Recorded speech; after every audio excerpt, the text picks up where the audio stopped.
In today's video, I'm going to teach you how to fix the "your message could not be delivered" error in Discord.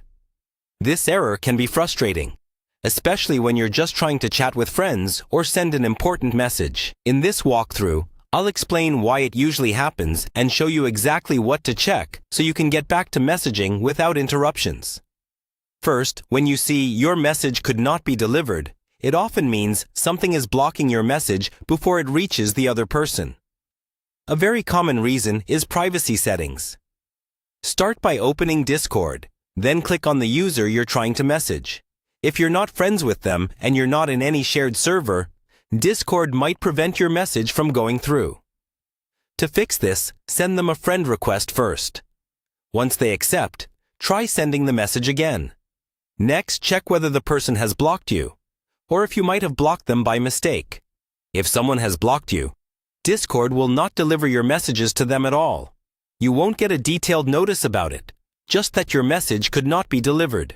There's no way around this other than resolving things with that person outside of Discord, or accepting that you won't be able to message them. Another important thing to look at is your mutual servers. If you used to share a server with someone and you left, got kicked, or the server was deleted, Discord might no longer allow direct messages between you, depending on both of your privacy settings.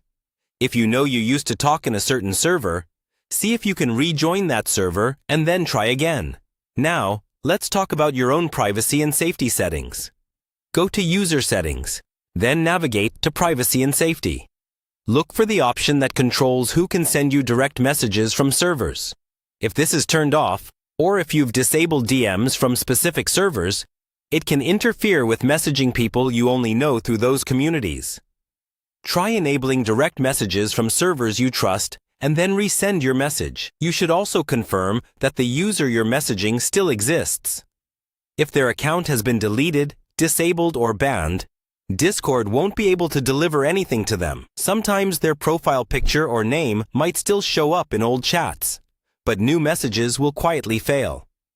Finally, check for temporary issues on your side, like a weak internet connection or running an outdated Discord app. Restart the app, and if needed, log out and back in. If the error persists across multiple users, it could be a wider Discord outage, in which case, waiting a bit and trying again is usually the only option. By working through these areas step by step, you can usually identify what's blocking your messages and resolve the "your message could not be delivered" error in Discord.